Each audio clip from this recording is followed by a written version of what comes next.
तो जैसे कि लास्ट एपिसोड में हमने देखा था, जो डोंग फैंग होता है वो प्रिंसेस डोंगपिंग से पूछता है कि तुम रात कहाँ गई थी। जो सुनकर वो उसे बता दिए कि कुछ नहीं, मैं बाकी दोस्तों के साथ में बस टहलने के लिए गई थी। जिसके बाद हम देखते हैं कि वहाँ पर जो ये फैंग और जो ये हाई होते हैं वही दोनों वहाँ पर आ जाते हैं। और जो ये हाई होता है वो ये फैंग से बोलता है कि ब्रदर जो लिटिल टियान है वो रात से डिसअपेयर है और मैंने उसे लोगों को ढूंढने के लिए भेजा था, लेकिन उसके बारे में कोई भी न्यूज़ नहीं मिल पाई। जो सुनकर जो ये फैंग होता है वो बहुत ही ज़्यादा शौक हो जाता है और वो शौक होते हुए बोलता है कि क्या वो गायब है।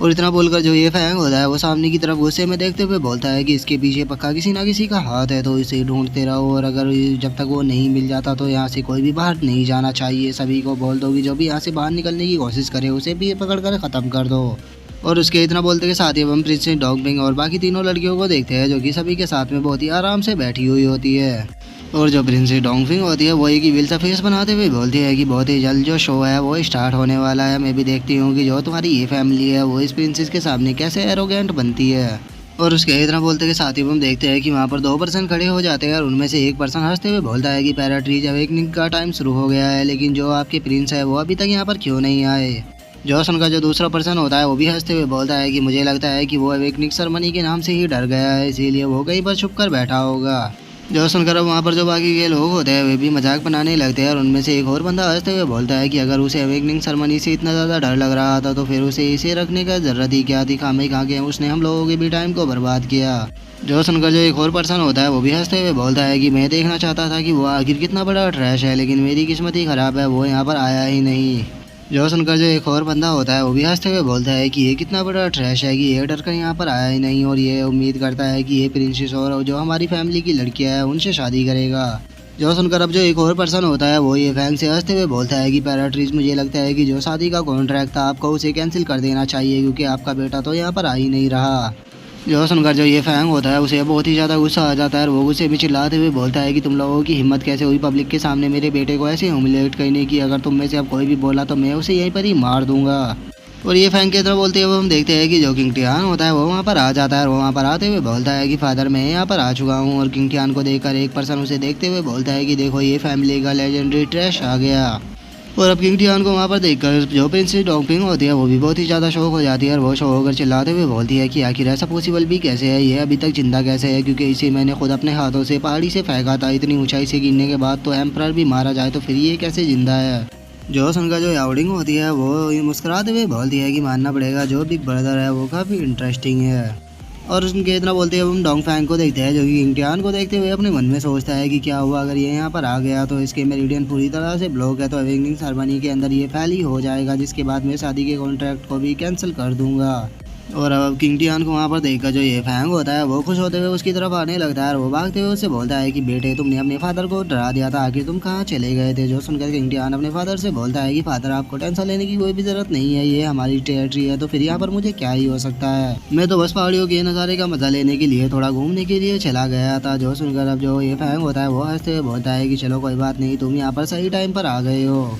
और किंग टियान की इस बात को सुनकर जो प्रिंसेस डोंगपिंग होती है वो अपने मन में सोचती है कि इस बंदे ने यहाँ पर सच नहीं बताया, आखिर ये चाहता क्या है। और प्रिंसेस डोंगपिंग के इतना बोलते हैं अब जो डोंग फैंग होता है वो भी ये फैंग के पास में आ जाता है और वो ये फैंग के पास में आते हुए उससे बोलता है कि पैराट्रीज बहुत टाइम निकल चुका है, तो इसीलिए मुझे लगता है कि आपको अवेकनिंग सेरेमनी को स्टार्ट करना चाहिए, क्योंकि सभी लोग पिछले काफ़ी लंबे टाइम से इंतजार कर रहे हैं। जो सुनकर जो किंग टियान होता है वो ऊपर जाते हुए अपने फादर से बोलता है कि फादर चलो अवेकनिंग सेरेमनी को स्टार्ट करते हैं। जो सुनकर जो कि ये फैंग होता है वो किंग टियान से बोलता है कि किंग टियान एक बात को याद रखना, अगर तुम मार्शल आर्ट ब्लड लाइन को अवेकन भी नहीं कर पाते हो तो उसके बाद भी डिसअपॉइंट मत होना,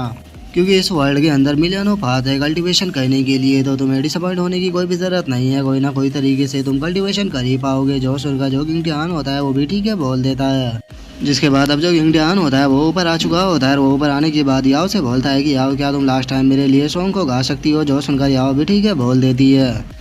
और अब जो याओ होती है वो किंग टियान के लिए गाना गाना शुरू कर देती है, जिस कारण हम देखते हैं कि जो किंग टियान की पहली शील की एचपी बची होती है वो भी पूरी तरह से माइनस हो जाती है और जो किंग टियान की पहली शील होती है वो वहाँ पर ब्रोकन हो जाती है। जिसके बाद अब जो किंग टियान होता है वो अपने ब्लड की एक ड्रॉप को डालते हुए गुस्से में बोलता है कि हेमनली डाओ तुम्हारे कारण मुझे 18 साल तक इस कैद में रहना पड़ा है, लेकिन अब मेरी फर्स्ट सील अवेकन हो गई है और अब याद रखना तुम मुझे भी नहीं रोक पाओगे। बहुत ही जल्द मैं अपनी बॉडी के ऊपर लगी हुई सभी सीलों को तोड़ दूंगा। और इतना बोलकर जो किंग टियान होता है वो अपने ब्लड की ड्रॉप को गिरा देता है, जिस कारण अब हम देखते हैं कि वहाँ पर बहुत ही ज़्यादा लाइटें गिरने लगती है, जिसे देखकर जो किंग टियान होता है वो ऊपर की तरफ देखते हुए बोलता है कि क्या हेवन मुझे अभी भी मारना चाहता है।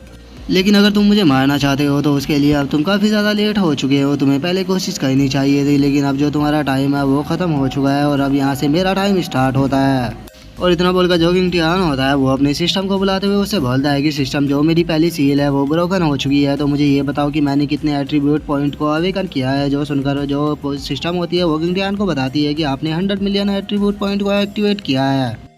जो सुनकर जो किंग टियान होता है वो थोड़ा डिसअपॉइंट होते हुए बोलता है कि शिट, ये बहुत ज़्यादा कम है, लेकिन कोई बात नहीं, मैं अभी इसी से काम चला लूँगा। इन सभी पॉइंट को मेरी वैटिलिटी के अंदर ऐड कर दो। जो सुनकर जो सिस्टम होती है वो किंग टियान को छेड़ते हुए उसे बोलती है कि मुझे तुम्हारा ये एटीट्यूड बहुत ही ज़्यादा पसंद है जब तुम गुस्से में कोई ऑर्डर देते हो। और इतना बोलकर अब जो सिस्टम होती है वो किंग टियान की वैटिलिटी को बढ़ाना शुरू कर देती है। और हम देखते हैं कि जो किंग टियान की वैटिलिटी होती है वो 10 करोड़ 100 हो जाती है। और सारे वैटिलिटी पॉइंटों को ऐड कर लेने के बाद जो किंग टियान होता है वो खुश होते हुए बोलता है कि बहुत बढ़िया, मैं अब इनविजिबल हो चुका हूँ, तो हेवन अब तुम जो भी करना चाहते हो तुम कर सकते हो। और किंग टियान के इतना बोलते के साथ ही हम देखते हैं कि हेवन की जो लाइट होती है वो उसी पिलर के ऊपर गिरने लगती है, जो कि अवेकनिंग सेरेमनी का पिलर होता है। जो देखकर जो सिस्टम होती है वो किंग टियान से बोलती है कि ये सब क्या हो रहा है। जो सुनकर जो किंग टियान होता है वो सिस्टम से बताता है कि जो हेवनली डॉग है वो मुझे अभी भी मारना चाहता है। और किंग टियान के इतना बोलते के साथ ही हम देखते हैं कि जो हेवन की लाइट होती है वो सीधे अगर दोबारा से उस पिलर के ऊपर गिरती है, जिसे देखकर जो किंग टियान होता है वो शौक होते हुए अपने मन में सोचता है कि ये ना तो गॉड पनिशमेंट है और ना ही हेवनली दाव की लाइट है, लेकिन फिर आखिर ये है क्या? कहीं ऐसा तो नहीं है कि जो मेरा ब्लड एसेंस है उसके अंदर ही कुछ अलग है? और किंग टियान के इतना बोलते के साथ ही हम देखते हैं कि जो उसका ब्लड होता है वो हवा में उड़कर वो जो हेवनली लाइट होती है उसके अंदर ही मर्ज होकर गायब हो जाता है। जो देखकर जो किंग टियान होता है वो सिस्टम से बोलता है कि सिस्टम, अभी यहाँ पर जो कुछ हुआ क्या तुमने देखा? जो सुनकर जो सिस्टम होती है वो किंग टियान से बोलती है कि तुम किस बारे में बात कर रहे हो? और सिस्टम के इतना बोलते के साथ ही हम देखते हैं कि जो किंग टियान की मार्शल आर्ट होती है वो अवेकन हो जाती है और उस सिस्टम पर लिखा हुआ आता है कि फर्स्ट क्लास की मार्शल आर्ट। और फर्स्ट क्लास मार्शल आर्ट का नाम सुनकर वहाँ पर जो लोग होते हैं वे शोर मचाना शुरू कर देते हैं और वे शोर मचाते हुए बोलते हैं कि क्या ये तो फर्स्ट क्लास की मार्शल आर्ट है, मैंने अपनी पूरी लाइफ में इससे बेकार मार्शल आर्ट आज तक भी नहीं देखी। सच में जो एक ट्रैश होता है वो हमेशा ट्रैश ही रहता है, चाहे वो कितनी भी कोशिश क्यों ना कर ले। जरा देखो तो इसकी किस्मत कितनी खराब है, अगर इसकी मार्शल आर्ट एक्टिवेट भी हुई है तो वो भी केवल फर्स्ट क्लास की मार्शल आर्ट। जो सुनकर जो याओ फैमिली के बंदे होते हैं वे भी जोर जोर से हंसने लगते हैं और उनमें से एक हंसते हुए बोलता है कि अगर मेरे याओ फैमिली के डॉग की भी बात की जाए तो उसकी भी मार्शल आर्ट जो फर्स्ट क्लास है उससे ऊपर की है। और उन लोगों के इतना बोलते हैं अब जो डोंग फैंग होता है वो शौक होते हुए अपने मन में सोचता है कि आखिर ये मुमकिन भी कैसे है, क्योंकि इसकी तो पूरी तरह से जो मेरिडियन है वे ब्लॉक थे, तो फिर इसने कैसे मार्शल आर्ट को अवेकन कर लिया।